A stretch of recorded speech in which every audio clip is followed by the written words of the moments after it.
Story 1. The Lantern on Hollow Hill. I'd been staying with my cousin out near the ridge for a week, mostly to escape the noise of the town and the constant hum of traffic. The ridge itself was older than anything I'd ever seen, thick with pine and hemlock, and locals spoke of it in hushed tones as if the land had memory, something that noticed when strangers wandered too close. Most nights, I stayed indoors, listening to the wind scraping against the cabin and the distant calls of owls.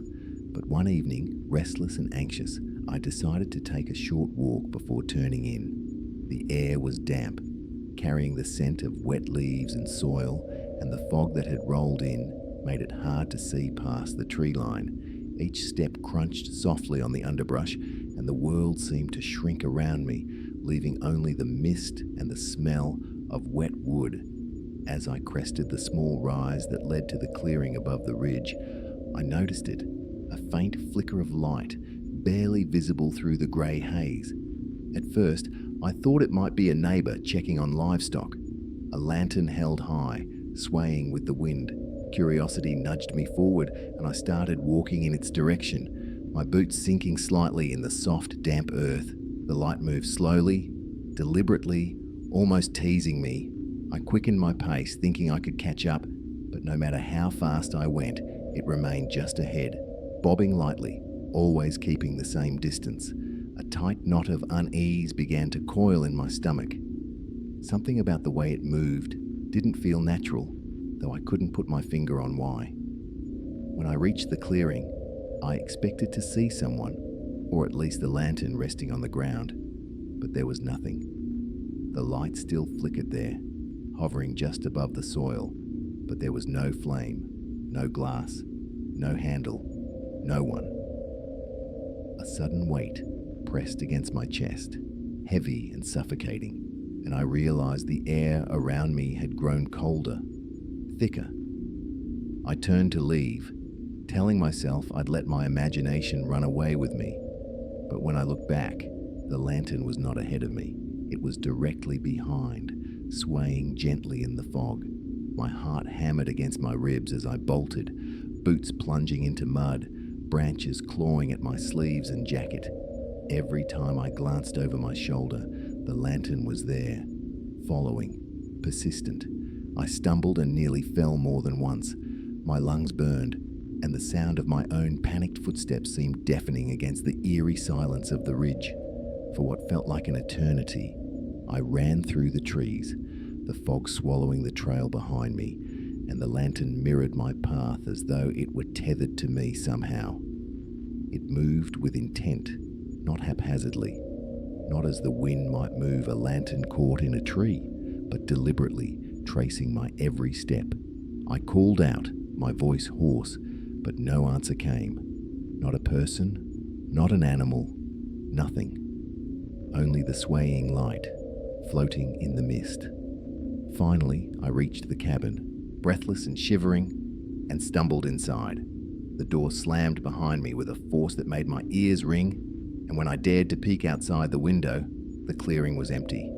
No lantern, no glow, no movement of any kind.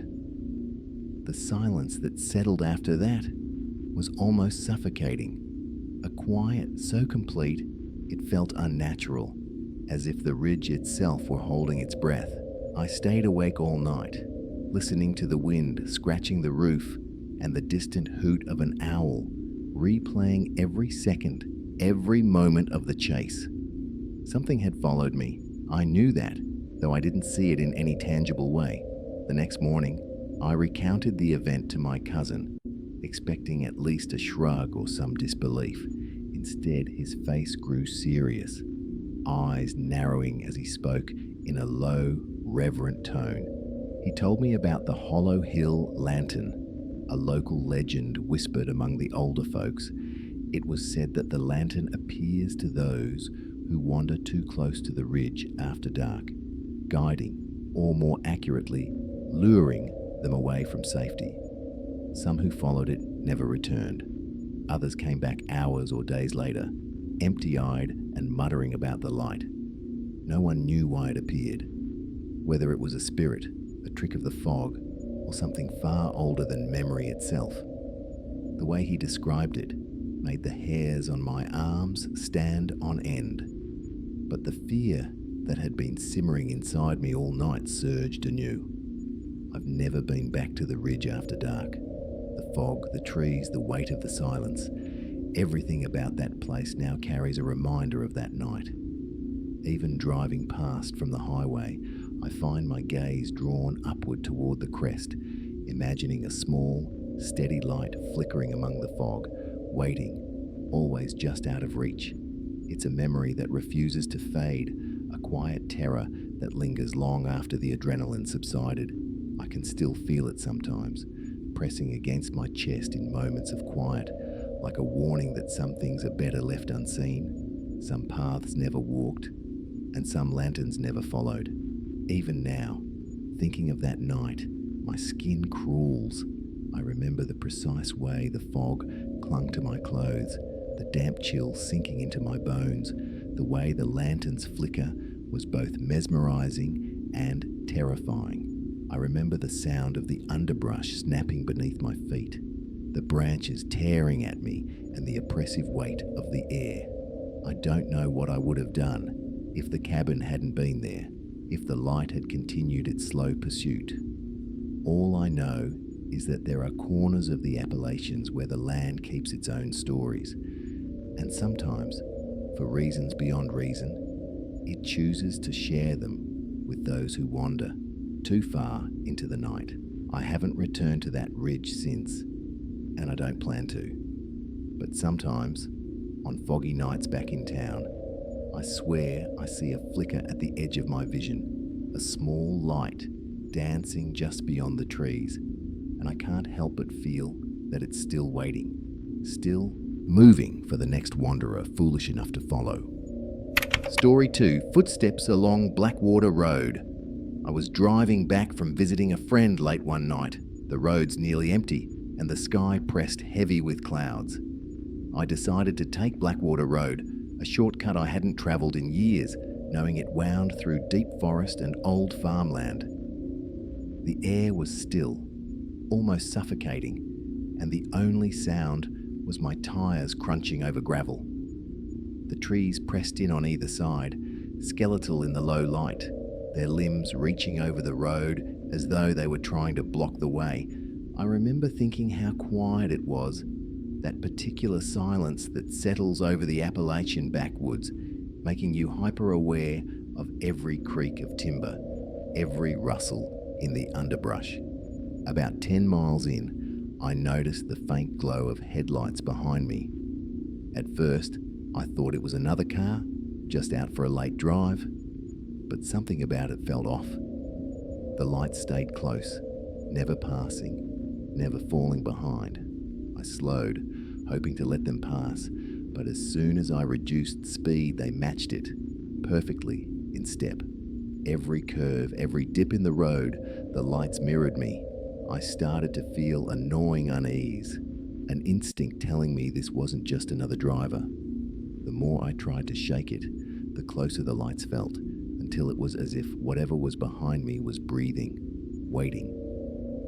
Finally, I pulled over completely, stopping in a wide patch where the road widened near an old creek.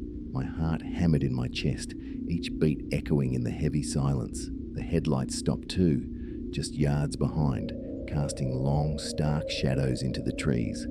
I stepped out of the car, boots sinking slightly into the damp gravel, and the air hit me like a wall, cold, damp, carrying the smell of wet earth and something faintly acrid, like smoke or burned leaves. My hands trembled, and I realized I was holding the car keys so tightly my knuckles had gone white. I glanced down at the muddy shoulder and froze. Footprints, fresh, appeared beside the car. They were large but not inhuman, just someone who had walked barefoot or in soft-soled boots, but they stopped abruptly, leading nowhere, as if the person had simply vanished into thin air. I spun around, half expecting to see movement in the trees, some figure stepping from the shadows, but there was nothing. The headlights remained stationary, still burning in the mist. and I could hear the faint hum of my own breathing, loud against the dead silence. I backed toward the car, heart pounding, glancing constantly over my shoulder. But the lights did not move. I climbed in and started the engine, trying to shake the feeling of eyes on me from the trees. The headlights followed, maintaining distance but never giving up. Every turn I took, the other set matched, never aggressive, never speeding, just keeping pace. I tried waving, honking, flashing my lights, but nothing changed. The forest around me seemed to close in with each mile, the darkness pressing down, muting sound, swallowing familiar shapes. The road twisted endlessly, and though I tried to convince myself it was just another car, a drunk driver perhaps, nothing about the movement felt human. At one point, I pulled off into a small clearing near an old, abandoned farmhouse, thinking maybe a stop would break the pattern. I killed the engine and sat, heart hammering, listening. The headlights stopped too, and for a moment I thought I had lost them. Then I saw it again, a figure, barely discernible in the mist, moving across the clearing. I couldn't make out details, only that it was tall, upright, and deliberate, like it was walking with intent. I wanted to scream, but the words caught in my throat. The figure disappeared behind a tree, leaving only a faint imprint in the mud, another set of footprints that stopped abruptly, just like before. I started the car and drove slowly, not daring to look away. The headlights had vanished, or perhaps I just could no longer see them in the thick fog rolling across the road. I remember gripping the wheel so tightly my fingers hurt, eyes scanning every shadow. No other vehicle passed, no lights flickered in the distance. Nothing, just the endless twisting road and the trees leaning close as though to listen to me breathe. The silence became oppressive. Each rustle of leaves amplified, each snap of a twig sounding like someone following, waiting, judging. Eventually, I made it back to the main road, the pavement rough under my tires, and I could finally tell the headlights were gone. But even then, I didn't feel safe.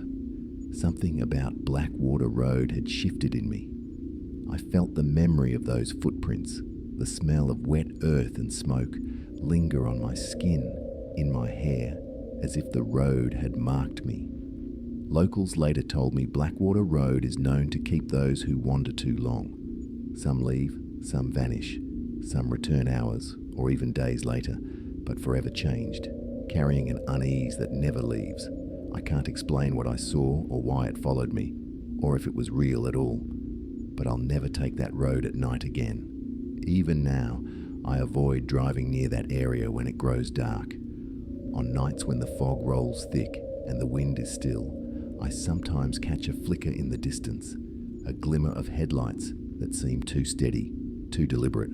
My stomach tightens, and I remember the wet mud, the vanished footprints, and the way the air smelled of earth and smoke. Blackwater Road has a quiet hunger, they say, and I've felt it firsthand, trailing me, patient, waiting for the next person foolish enough to travel its curves after dark. On Story 3, Whispers from the Abandoned Mill. I first noticed the old mill on the edge of our village years ago, but I had never dared go inside. It sat against the riverbank like a forgotten memory, its weathered boards warped and darkened by decades of rain, the roof sagging as though the building itself were tired of standing. One quiet afternoon, curiosity got the better of me. The air was warm, heavy with the scent of damp earth and wildflowers, but as I approached the mill, a chill crawled along my spine as if the building exhaled some unseen warning.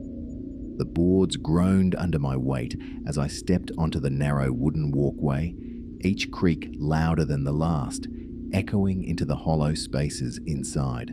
The smell hit me first, stale, rotting, with a sharp undertone of mold that seemed to linger in every corner.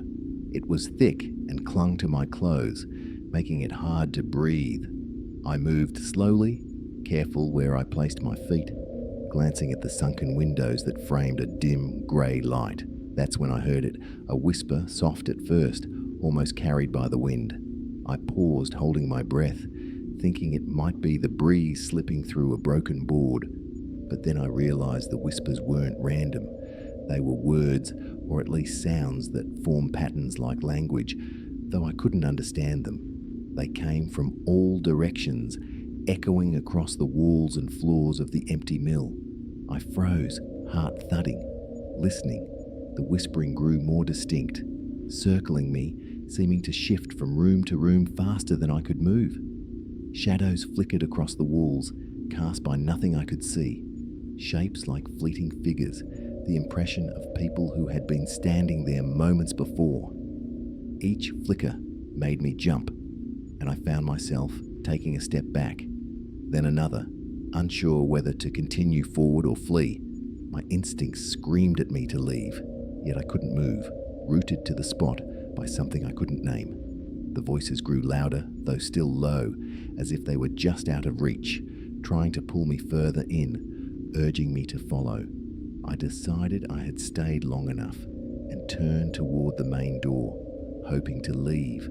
As I walked, the boards beneath me groaned with protest, the sound echoing like heavy footsteps in a cavern. The whispering seemed to swirl around me, brushing against my ears, circling closer, pressing in. I reached for the door, expecting the familiar resistance of age and rusted hinges, but the door slammed shut with a violent crack, the wood jarring against the frame with enough force to make me stumble backward. I had left it wide open, and yet somehow, something had closed it for me. My heart leapt into my throat and panic took hold. I banged on the door, shouting, calling for anyone at all, but my voice was swallowed by the thick air, echoing faintly before fading into nothing. I pressed my ear to the wood, listening, and the whispers intensified, now surrounding me, a low hum of incomprehensible words. I felt the shadows brush past, almost tangible, as though the very air around me moved with intent. My hands shook, sweat making the grip on my fists slippery, and I finally understood what the old villagers had warned about. The mill had a history. Workers had disappeared there, some vanishing without a trace, while the mill was still operational. Old tales said their spirits lingered, bound to the building, unable or unwilling to move on. The stories were always whispered in low voices, warnings to children and strangers, but I had never believed them until that moment. I backed away from the door, tripping over a loose plank, my shoes scraping against the rough boards. The whispers followed, chasing me into the center of the main floor, surrounding me with an almost suffocating presence. I could feel the weight of unseen eyes, the brush of something unseen against my arm, the faint impression of movement where no one should have been. Every instinct in me screamed to flee, yet the exit felt impossibly distant, as if the building itself had stretched, reshaped itself to trap me inside. I remembered the stories, half forgotten, of those who had entered the mill and never returned, and the dread sank deep into my chest. Summoning what courage I had left, I began pounding on the door again, shouting until my voice cracked, until my lungs burned. The shadows seemed to react, receding only slightly, but the whispering continued, low and persistent, surrounding me like fog. Finally, after what felt like an eternity, the door creaked and gave way under my force. I bolted through, stumbling into the sunlight, gasping, lungs heaving, chest tight with fear. I didn't look back, but I could feel the building watching, listening, as if disappointed that I had escaped. Once outside, I tried to explain what had happened to friends and neighbors, but their faces told me I wasn't the first to be haunted by the mill. Some nodded knowingly, muttering about the workers who vanished. Others shook their heads, calling it nonsense, but I knew what I had experienced was real. The smell of rot that clung to my clothes, the whispers that still seemed to echo in my ears. the weight of unseen eyes pressing on me long after I had left.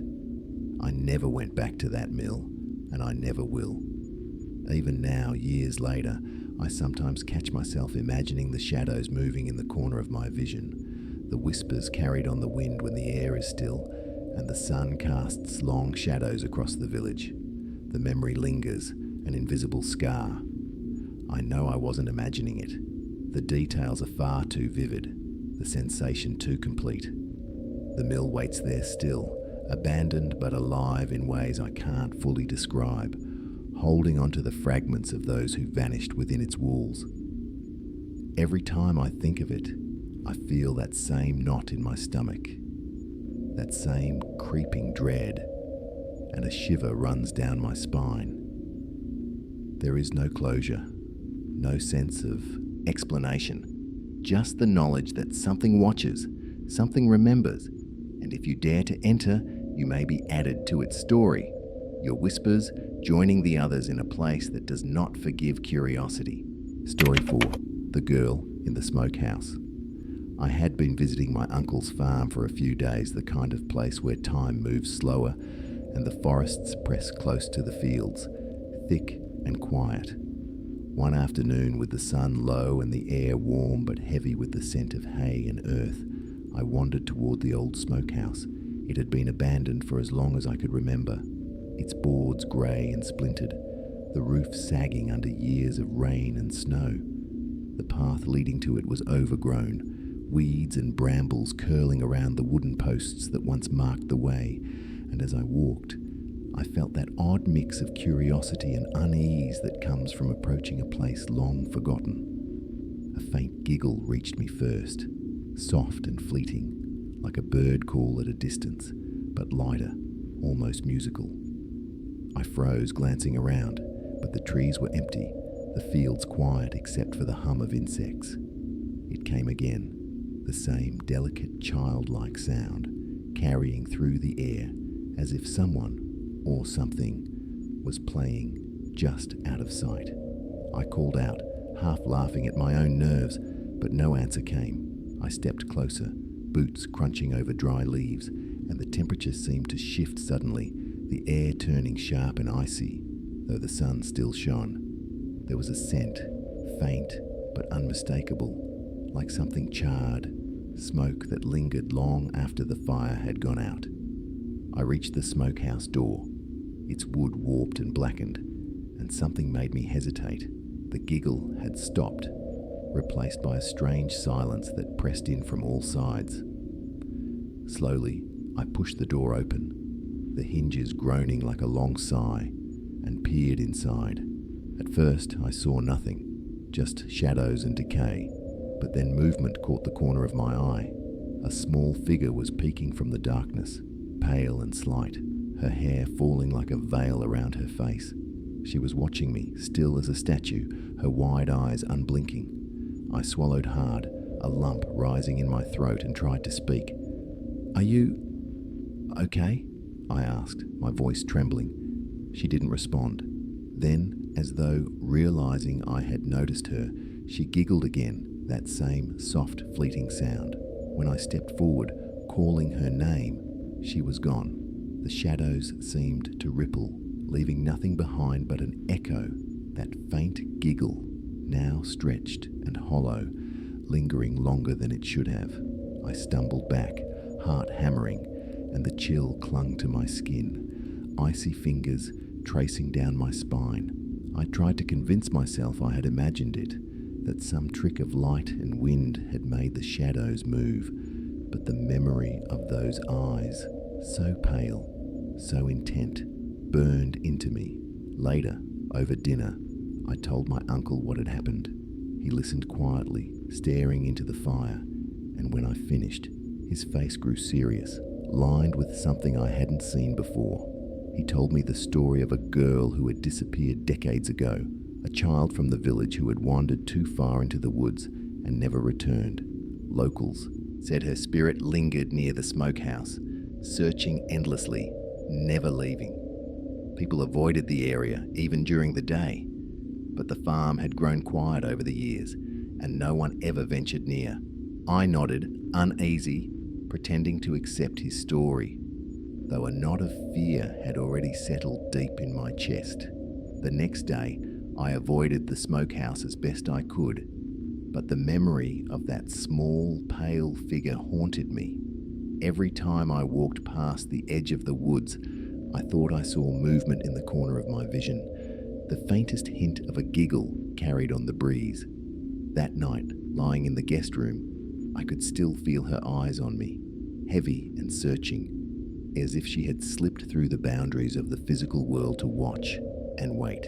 Sleep came fitfully, haunted by shadows that seemed to stretch along the walls, echoing the shape of that pale child in the smokehouse. I returned to the farm only once more, the following summer, for a brief visit.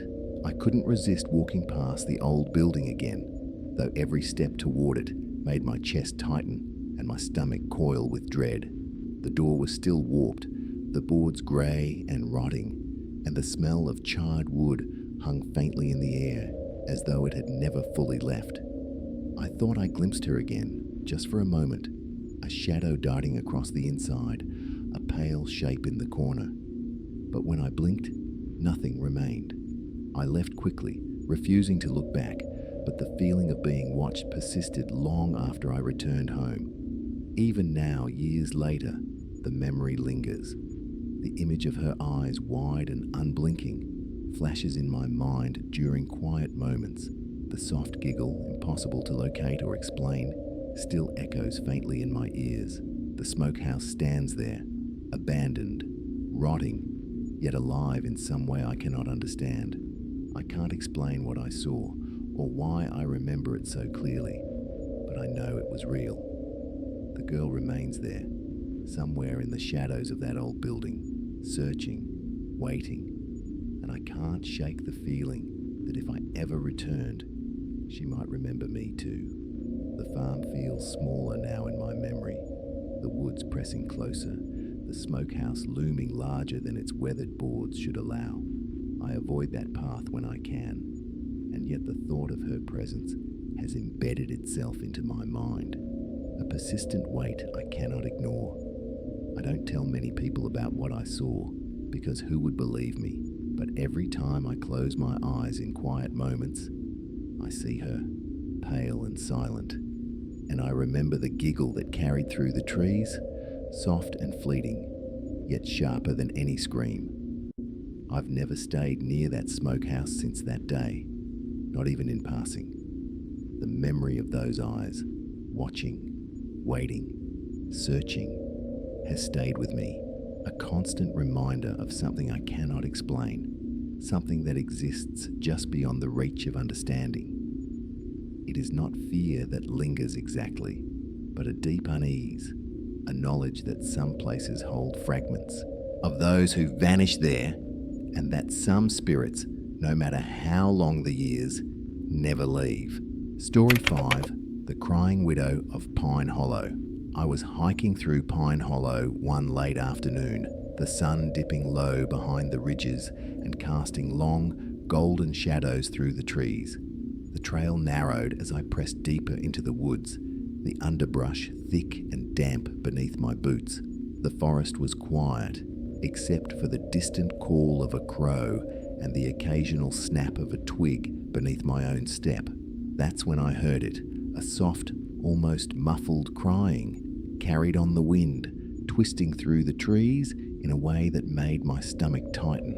At first, I thought it might be a lost hiker, or perhaps a deer in distress, but the sound had a distinctly human quality, fragile and trembling. Curiosity gnawed at me, though unease pressed at the back of my mind. I followed the sound, stepping carefully over roots and fallen branches, until I came to an old cabin, partially hidden by dense undergrowth. Its boards were grey and weathered, the roof sagging, windows dark and vacant, as if it hadn't seen life in decades.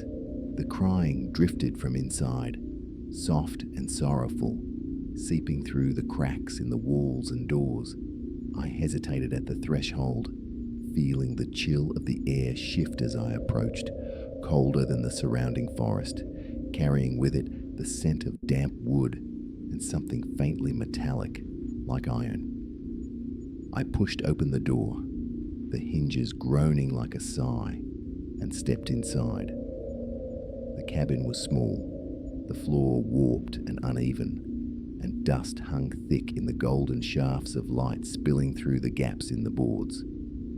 That's when I saw her, an old woman, hunched and rocking slowly, her shoulders trembling with sobs. Shadows obscured her face, making it impossible to see her features clearly, but the weight of her sorrow pressed against me, heavy and suffocating. I wanted to speak, to ask if she was all right, but my voice caught in my throat. I simply watched, frozen, as she rocked back and forth, the rhythm of her grief echoing through the empty cabin. "Ma'am," I finally whispered, stepping closer. She didn't respond. The crying continued, low and trembling, as if the sound itself had substance, filling the room and pressing against my ears. I reached out cautiously, my fingers brushing her shoulder. The moment I touched her, the air shifted violently, a sudden drop in temperature that made the hairs on my arms stand on end. And then she was gone. I jerked back, my heart hammering, staring at the empty space where she had been, the echo of her cries lingering, stretched and distant. The shadows in the cabin seemed to ripple, shifting as though the room itself had inhaled and now held its breath. I stumbled outside, blinking against the weak light filtering through the trees, trying to shake off the sense of lingering sorrow that clung to my skin. My legs felt weak, and the forest around me seemed suddenly larger, more oppressive, every branch and rustle of leaves taking on an unnatural weight. I retraced my steps along the trail, heart still pounding, but the image of that hunched figure stayed with me, the raw grief radiating from her as if it could reach through the years. Later, I spoke with one of the villagers, an elderly man who had grown up near Pine Hollow. When I mentioned the crying, his face grew somber. He told me the story of the crying widow, a woman who had lost her family in a flood decades ago, swept away by the river while she was trapped in that very cabin. They said she appeared to anyone who wandered too close, her sorrow eternal, bound to the place of her loss. Some who saw her never spoke of it, haunted by the sound of her weeping long after they had left. Others returned home shaken, the memory of her presence lingering like a shadow over their lives. Even now, when I walk near Pine Hollow, I sometimes hear it again, soft and faint, carried on the wind. A sorrowful wail that seems impossibly far, yet achingly close, twisting through the trees in the same fragile, trembling rhythm. I've never returned to the cabin itself, too aware now of the way grief can linger, shape the air, and make itself known in those quiet, still moments when the forest presses close. The memory of that day, of her rocking in the shadows, of the sudden cold that seemed to pour into my bones, has never left me. It is not fear exactly that remains, but a heavy, persistent unease, the sense that sorrow can inhabit a place, take form, and wait. The crying widow is not violent, not vengeful, yet her presence is undeniable, impossible to forget once glimpsed. There is something about her grief that is tangible, almost alive, and I carry it with me, the echo of her cries buried deep in memory, surfacing unexpectedly in quiet moments. Sometimes when the wind presses against my windows at night, I swear I hear it again, a sound too fragile to belong to the living, and the image of her hunched figure rocking endlessly flashes across my mind's eye. I don't tell many people what I experienced. Who would believe it really?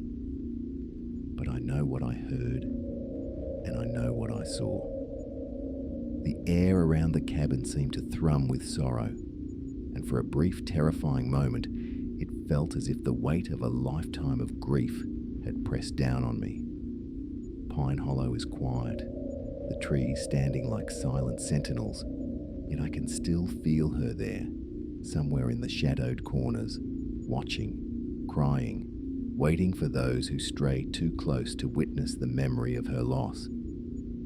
Even as I try to move on, the sound of her sorrow clings to me, insistent and delicate, like the fragile echo of a life ended too soon. The image of her rocking, her veil of shadows hiding her face, has been burned into my mind, and I cannot escape it.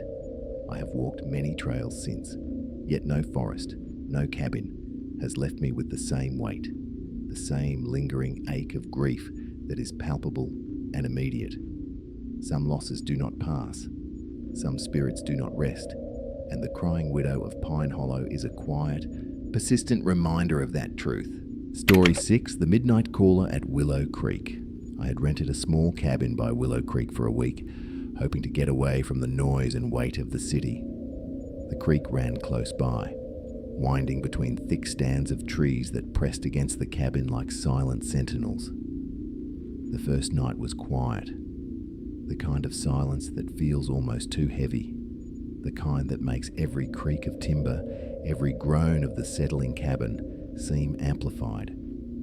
I slept fitfully, listening to the water gurgling over rocks, thinking little of the isolated setting. Around midnight, a knock came at the door, sharp, deliberate, and hollow.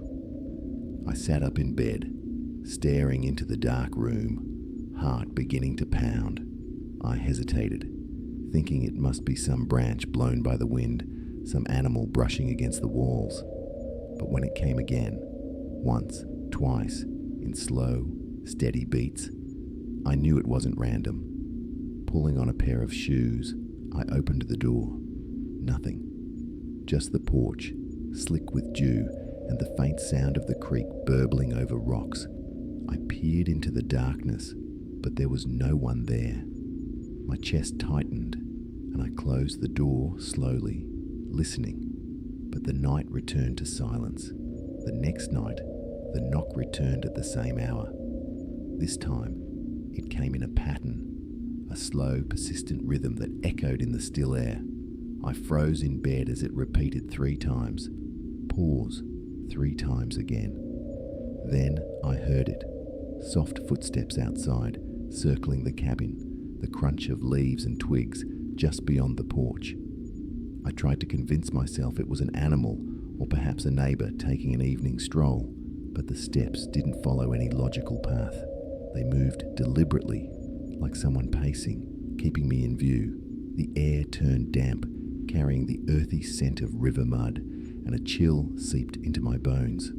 Over the following nights, the routine continued.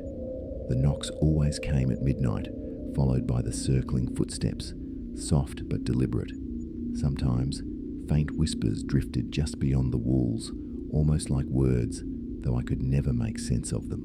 The cabin, once cozy, began to feel suffocating, each corner heavy with unseen presence. I started locking doors and windows, placing chairs against them, but it didn't matter. The noises came, unyielding, as though the house itself had become a stage for someone, or something, watching, waiting. I finally spoke to some neighbors in the village, hoping for reassurance. They didn't laugh or dismiss me. Instead, their eyes grew somber, and they told me about the Willow Creek Caller, a spirit or spirits that roamed the water after dark. People had reported the knocking, the footsteps, the whispers stretching back decades. Some who stayed in cabins near the creek left before morning, unable to bear the persistent presence, and others spoke of feeling followed, even after they had gone. I tried to reason with myself, to dismiss it as local superstition, but the fear clung to me like wet clothes, impossible to shake. The nights became unbearable. I would sit with a flashlight, listening as the clock ticked toward midnight, knowing what was coming. When the knocks arrived, I no longer felt surprise, only that slow tightening in my chest, that creeping dread. The footsteps outside would circle, and sometimes I swore I heard whispers trailing me even inside the cabin, brushing past the walls and the corners of my room. I started avoiding the porch, the windows, even the kitchen near the door. The world outside seemed distorted, the forest pressing too close, the creek too loud, the night air too damp. On the final night, I waited, paralyzed by anticipation. The knocks came, steady, hollow, reverberating through the walls. The footsteps moved again, circling with precision, and I could hear the whispers now, faint but insistent, tugging at my attention. I forced myself to step outside, the boards creaking underfoot, every shadow moving as if alive. I called out, asking whoever or whatever it was to leave me be, but the only answer was silence, punctuated by the knocks and the scuff of the unseen pacing. My stomach churned, my hands shook, and I finally ran back inside, slamming the door and bracing it as best I could. By morning, the cabin felt hollow, the night's events etched into every surface. I packed quickly, leaving behind most of my belongings, and drove away, the road leading out of the hollow feeling impossibly long. Even as the distance grew, I couldn't shake the feeling of being pursued. The image of the knocks, the circling footsteps, the whispers lingered in my mind, haunting my days and invading my sleep. Every time I close my eyes, I hear the hollow rapping, the soft crunch of unseen steps around the cabin, and the damp, earthy scent of the creek returns with it, thick and pressing, like a memory that refuses to fade. Even now, years later, when I think of Willow Creek, the hair on my arms rises and my stomach knots. I've walked near that stretch of forest only once more, and even from a distance, I swear I hear the faint knocking on an old cabin door, soft footsteps along the earth, whispering in a language I cannot understand. I can't explain what I experienced or why it continues to echo in my mind, but I know it is real, and I know I will never forget the midnight caller of Willow Creek. Story 7, Shadows Beneath Chestnut Ridge. I had pitched my tent near Chestnut Ridge late one afternoon, the kind of quiet wilderness that feels both inviting and oppressive. The ridge loomed above the clearing, dark against the waning sun, its trees thick and gnarled, their branches tangled like the fingers of old hands. I had come seeking solitude, a break from everything, but as night fell, the forest seemed to press closer, shadows deepening under the canopy, moving subtly with the shifting wind. I sat by the small fire I'd built, watching the flames flicker, listening to the occasional rustle of leaves. Then I noticed the shadows. At first, I told myself it was my imagination, the way the firelight twisted across the trees, but they didn't move with the branches or sway with the wind. These shapes shifted independently, stretching across the ground, contorting in ways no animal could manage. One seemed to reach toward me, a dark, thin hand that pointed directly at my tent. I froze, heart hammering, telling myself it was a trick of the light. Still, the shapes moved deliberately, always keeping pace with me whenever I turned, retreating just enough to disappear into the trees when I raised my lantern, only to return moments later closer than before. The night grew colder, and the forest grew quiet, almost unbearably so. I could hear my own breathing, loud in the stillness, and then another sound, soft, steady breathing that wasn't mine, following me, circling me. I tried to dismiss it as the wind or perhaps the echo of my own fear, but it had a rhythm, a presence that pressed into my chest. Every snap of a twig made me jump. Every rustle of leaves sent my gaze darting to the periphery of the firelight. The shadows seemed to know I was watching, to anticipate my movements, always retreating just beyond the reach of the light. I stayed awake the entire night, lantern in hand, my body tense, every muscle ready to spring at the first real threat. Whispers rose in the wind, almost imperceptible at first, threading through the trees, weaving around my ears. I couldn't make out words, but the intonation was deliberate, almost conversational, as if the forest itself were murmuring secrets I wasn't meant to hear. I sat rigid, eyes wide, straining to catch any movement, yet afraid to turn my head fully. The shadows flickered again, shifting across the trees like dark smoke, stretching and bending into shapes that resembled human gestures, pointing, beckoning, nodding in ways I could not ignore. At some point, I realized I hadn't slept. The night had stretched on interminably, and still the shadows lingered, never leaving, always tethered to me. My flashlight flickered once, briefly leaving the clearing in darkness, and I swore I felt multiple presences around me, circling slowly, close enough that I could feel the air move against my skin. I whispered apologies, please even. Though I wasn't sure to whom I was speaking, I tried to convince myself I had wandered into a patch of land with an unusual wind pattern or perhaps strange animal activity. But the shapes were too deliberate, too intelligent, and the subtle mimicry of human gestures left no room for natural explanation. As dawn approached, a pale light slowly crept into the clearing. I watched as the shadows finally withdrew, melting back into the trees like ink dissolved in water. The forest seemed to exhale, and the heavy weight pressing on my chest lifted slightly. Yet even in the growing light, I felt watched. The sensation lingered long after the shapes had vanished, as though eyes unseen continued to track me from beyond the ridge. My body relaxed only marginally, my mind still strained with the remnants of fear that had rooted me in place all night. I packed quickly, leaving the fire smouldering, and hiked down the trail, glancing over my shoulder far more than I cared to admit. Later, in the village at the base of Chestnut Ridge, I spoke to a few locals, asking cautiously about the ridge and whether anyone had ever noticed strange movements or sounds there at night. Their faces turned somber, eyes distant. One man, older than the rest, told me that the ridge holds those who never left, spirits tethered to the land, lingering in the dark where their lives ended or where they were claimed by tragedy. He spoke quietly, almost reverently, warning that some visitors to the ridge never return unchanged. Others nodded in agreement, muttering of families long vanished, of shadows that imitate and whisper, of travelers who felt eyes on them long after leaving the woods. Even now, weeks later, the memory clings to me. In quiet moments, I can feel the weight of those unseen eyes, the echo of whispers that never formed into words. The shapes beneath Chestnut Ridge, once terrifying in their immediacy, haunt me now as a lingering impression, an unease that cannot be dismissed.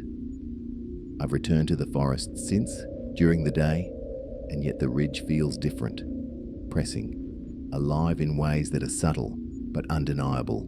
I cannot shake the feeling that something watches from the trees, the shadows folded into the terrain, waiting for the night to fall. I don't know what I saw or why it lingered so insistently, but the ridge has left its mark on me. I remember the way the shadows moved independently of the trees, how they mimicked gestures, how the whispers threaded around me like invisible hands. The fear was sharp and immediate, but what stays with me is a softer, slower dread, the knowledge that the forest holds fragments of those who never left, tethered by tragedy or grief, or some force I cannot name. Even in daylight, the memory is there, a quiet echo pressing at the edge of perception, and I am left with the unsettling thought that the ridge is patient and its shadows enduring, waiting for anyone who dares to linger too long. Story 8, The Vanishing Farmer's Wagon. I had been driving along the narrow back road that skirts the old farmland on the edge of town, the kind of road most locals avoid after dusk. The sun was low, slanting across the fields in orange gold streaks, and the air smelled of wet earth and rotting leaves. That's when I saw it, a wagon sitting in the middle of a field, old and worn, yet somehow out of place, as though someone had left it there deliberately for me to find. Fresh tracks in the mud led up to it, deep ruts that glistened in the fading light. My curiosity got the better of me, and I parked the car by the roadside, stepping cautiously toward the wagon. The closer I got, the more unsettling it became. The wagon was empty, the wheels half sunk in soft earth, the canvas cover sagging. The wood was weathered, splintered in places, and yet the tracks indicated it had been moved recently, as if someone or something had left in a hurry. I followed the trail, which disappeared into the edge of the nearby woods. My footsteps crunched against the dirt as I moved, but the sense of being watched pressed on me from all sides. The forest was unusually quiet. No birds called, no wind rustled the leaves, just the occasional snap of a twig underfoot that sounded far louder than it should have. I glanced back at the wagon and felt a tightening in my chest. Something was off. The wagon seemed to waver at the edge of my vision, the wood grain twisting unnaturally, and when I blinked, I swore it had shifted slightly farther away, though I hadn't taken my eyes from it. I shook my head, thinking it must be exhaustion or the weird light at sunset playing tricks on me, but the feeling of unease only grew stronger. The tracks leading into the woods curved and twisted in ways that made no sense, disappearing and reappearing, as though whoever had made them wanted to confuse anyone following. I took a few cautious steps toward the tree line, my heart beating faster with each one. The shadows of the forest lengthened, and the silence pressed down like a weight.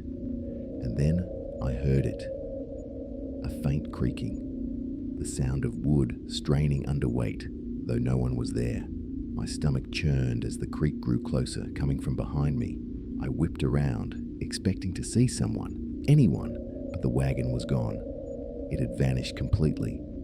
The tracks ended abruptly in the mud, with no sign of where the wagon had gone, as though it had been lifted into the air and carried off.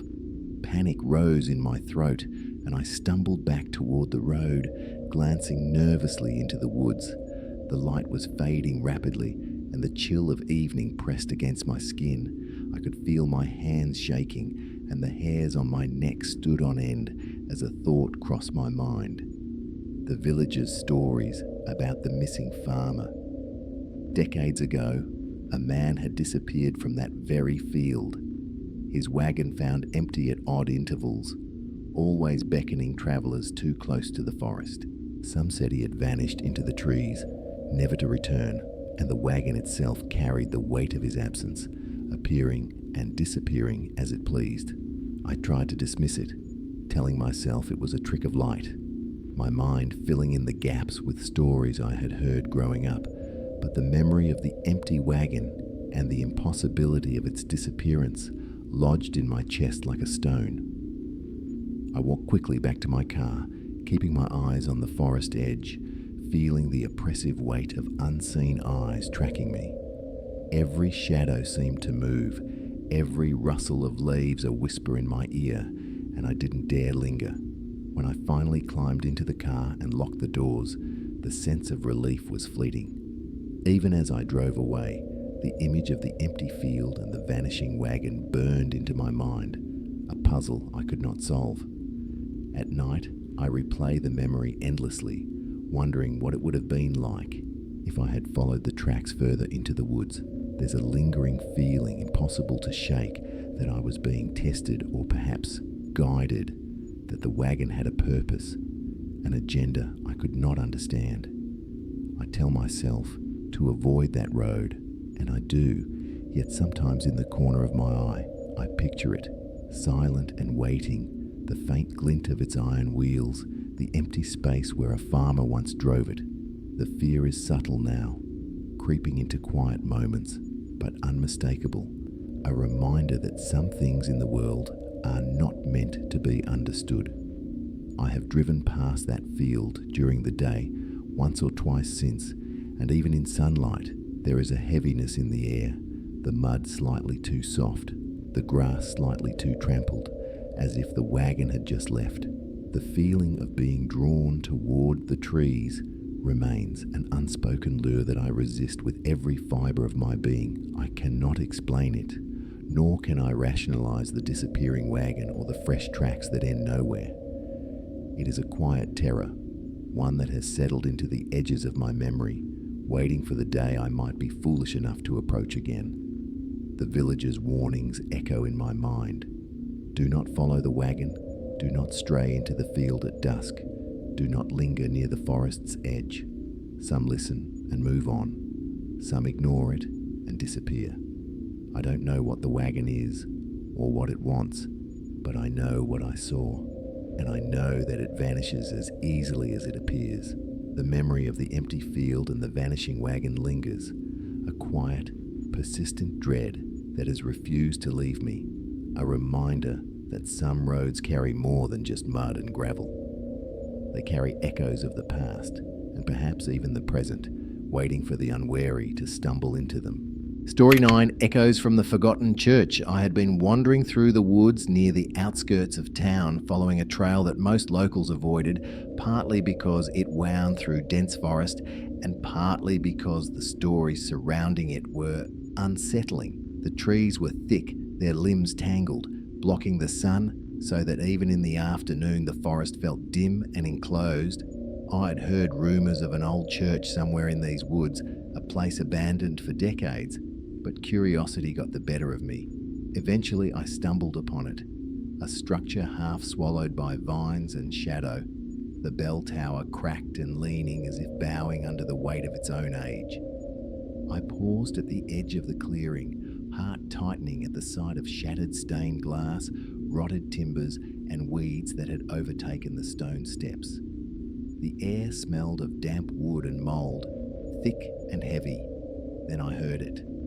Faint, almost hesitant, a low hum that carried through the trees, the sound of an organ, soft and distant, as though someone were playing inside. I froze, certain my mind was playing tricks on me. The building was clearly abandoned.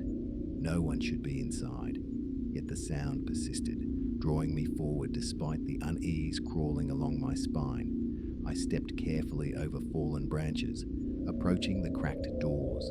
The organ music grew clearer, richer, layered with something else. Whispers, murmured prayers in a language I couldn't recognize, rising and falling like wind over a grave. The moment I pushed the door open, the dim interior seemed alive. Light streamed in through the holes in the roof, dust motes dancing like tiny spectres in the air, but it was the movement along the walls that made my stomach twist. Shadows shifted independently of the light, forming fleeting shapes of people kneeling, heads bowed, hands clasped in silent devotion. I blinked, and the forms vanished. Yet the organ music continued, persistent and insistent. I could feel the coldness in the room deepen, the air pressing against me, heavy and almost tangible, like the weight of centuries of worship and sorrow. I wanted to step back, to leave, but something tethered me, urging me deeper into the nave. I followed the music, every step creaking against the rotten floorboards. The whispers seemed to move around me, circling and overlapping, unintelligible yet strangely insistent, as though the building itself was speaking to me in a language I was never meant to understand. The pews were warped and decayed, splintered wood sticking out at odd angles, yet the shadows continued to kneel as if nothing had changed. I could sense their presence all around, a silent congregation that belonged to a time I could not touch, performing rituals for eyes that no longer existed. My chest tightened with a mixture of awe and fear, and I realized I was trembling. Suddenly, I thought I saw movement in the corner, a shadow separating from the rest, gliding across the floor in a way that made no sense. I turned my lantern toward it, but the figure dissolved into the dust-filled air. My rational mind screamed at me to run, but my feet felt rooted to the floor, held there by the hum of the organ, the murmuring whispers, the collective weight of the forgotten congregation. I whispered an apology to whatever it was, unsure if it would matter, my voice trembling and nearly swallowed by the hollow space. Finally, I bolted, running toward the doorway. The organ's music swelled for a moment, a last sorrowful chord, and then the building seemed to exhale. I stumbled outside, gasping for air, and the sun felt impossibly bright against my eyes. The church looked like nothing more than a ruin now. The broken bell tower, the shattered windows, the encroaching vines.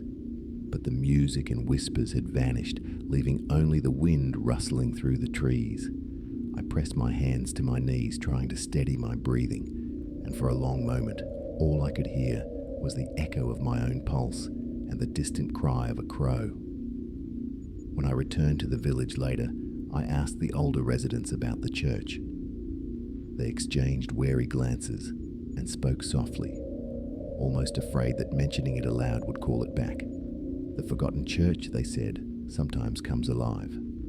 On certain nights, it replays old rituals for anyone foolish enough to wander in. A ghostly congregation reliving ceremonies long past, oblivious to the living observer intruding on their devotion. Some said it was harmless, a strange echo of history, but others whispered of visitors who never left unchanged.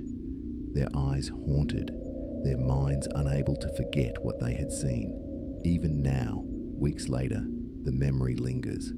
The taste of dust in the air, the chill pressing against my skin, the shadows kneeling where no one stood. All of it haunts the edges of my mind. I can still hear the faint hum of the organ if I close my eyes too long, and the whispering language coils around my thoughts, incomprehensible but deeply unsettling. I avoid the woods now, sticking to roads I know, but the image of that abandoned church refuses to fade. Sometimes, in the quiet of my apartment, I swear I hear it again. The faint swell of organ music, soft and insistent, as if the building itself were calling me back, reminding me that it waits for those who wander too far. And though I have no desire to return, a part of me wonders if I ever truly left that place, or if the forgotten church keeps a piece of anyone who steps across its threshold, holding it in the shadows and the dust, replaying its rituals long after the living have gone.